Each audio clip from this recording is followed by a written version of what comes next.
सफल और संतुष्ट जीवन के 3 तप। मित्रों, आज के इस भौतिकवादी युग में धन, सुख, समृद्धि, यश, प्रतिष्ठा, परिवार और ओहदा होने के बावजूद भी न जाने क्यों अधिकांश लोगों के चेहरे प्रफुल्लित एवं प्रसन्न नहीं दिखाई देते। एक खिंचाव और तनाव सा बना ही रहता है। थोड़ी सी भी प्रतिकूलता, असहनीयता असहनीय हो जाती है और मन अत्यधिक चिंतित और तन शिथिल होने लगता है। एक असमंजस के शिकार होते देर नहीं लगती।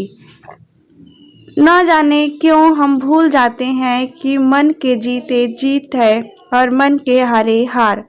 दरअसल जीवन का हर एक क्षण हमें यही संदेश देता है। श्रीमद् भागवत का उपदेश देते हुए श्री कृष्ण ने कहा, सफल और संतुष्ट जीवन जीने के लिए मानव को 3 तप करते रहना चाहिए। वे 3 तप है शारीरिक, वाद्य अर्थात वाणी का तथा मानसिक तप। वस्तुतः तपाचरण का अर्थ मात्र शारीरिक उत्पीड़न नहीं होता, अपितु उसका प्रयोजन तो अपनी शक्तियों का संचय करके और फिर उन्हें रचनात्मक कार्यों के प्रयोग में करना होता है। आत्म विकास एवं आत्म साक्षात करना होता है।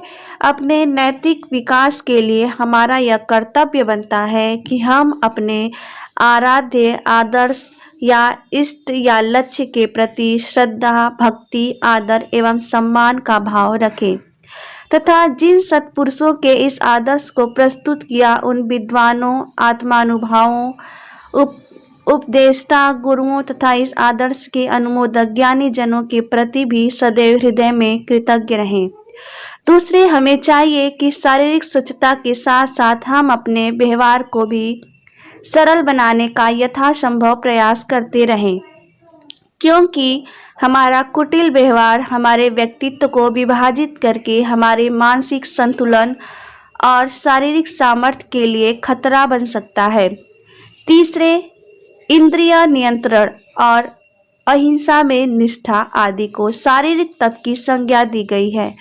दरअसल हमारे पास स्वयं को अभिव्यक्त करने का जो सबसे सशक्त माध्यम है वह है हमारी एक कर्मेंद्रिय, हमारी वाणी, जो हमारी बौद्धिक पात्रता, मानसिक शिष्टता एवं शारीरिक संयम की सूचक हुआ करती है। यही कारण है कि वाणी के सतत क्रियाशील रहने से हमारी शक्ति का सबसे अधिक अपव्यय होता है और इसके संयम से ही एक बड़ी मात्रा में अपनी शक्ति का संचय भी किया जा सकता है। लेकिन इसका अर्थ यह कदापि नहीं है कि हम मौन रहकर आत्मनाश या फिर परपथ उत्तेजन का कारण बनते रहें। वाद्य शक्ति के सदुपयोग के द्वारा हम अपने व्यक्तित्व को सुगठित कर सकते हैं। इसलिए जरूरी है कि हम बोलते समय निर्भयता पूर्वक सावधान रहें ताकि हम जो बोल रहे हैं वह सत्य, प्रिय और हितकारी हो। सत्यवाणी हमारी शक्ति को व्यर्थ नष्ट होने से बचाती है। शब्दों की कटुता का मोल हमें कई बार अपने जीवन में या तो असफलता या अपने मित्र बंधुओं को खोकर चुकाना पड़ता है। निरर्थक भाषण से तो हमें केवल थकान ही हुआ करती है। इस तरह सत्य, प्रिय और हितकारी वाणी द्वारा सुरक्षित की गई अपनी शक्ति का सदुपयोग हम ज्ञानवर्धक साहित्य का अध्ययन करने में, उसके अर्थ को ग्रहण करने में और यथासंभव अपने जीवन को बेहतर बनाने में कर सकते हैं। यही होता है वाणी का तप। इसके आधार पर एक साधक केवल श्रेष्ठतर आनंद की प्राप्ति ही नहीं करता, बल्कि अपने वचनों से किसी निराश या जीवन से हार मान चुके हुए व्यक्ति को फिर से जीवन के प्रति सकारात्मक बनाकर सम्मान के साथ जीने की प्रेरणा देने जैसा पुण्य का काम करने में कभी भी पीछे नहीं हटता। तीसरा और अंतिम तप है मानसिक तप, जिसके अंतर्गत आते हैं मन स्थिति, सौम्यत्व, मौन, आत्मसंयम एवं अंतःकरण की पवित्रता। वस्तुतः मन की शांति से बढ़कर इस संसार में कुछ भी नहीं है और जब हम इस दुनिया के साथ हमारा संबंध स्नेह, प्रेम, समझ, ज्ञान, क्षमा और सहिष्णुता जैसे स्वस्थ मूल्यों पर आधारित होता है, तब हमारा मन सदैव एक दिव्य शांति का आभास किया करता है। इसी शांत मन में सौम्यता का निवास होता है, अर्थात बिना मानसिक शांति के मानव प्राणी मात्र के प्रति प्रेम और कल्याण की भावना की अनुभूति नहीं कर सकता। यह सौम्यता ही तो है कि जो मनुष्य को जीवन की बड़ी से बड़ी चुनौती को भी स्वीकारने की हिम्मत दिया करता है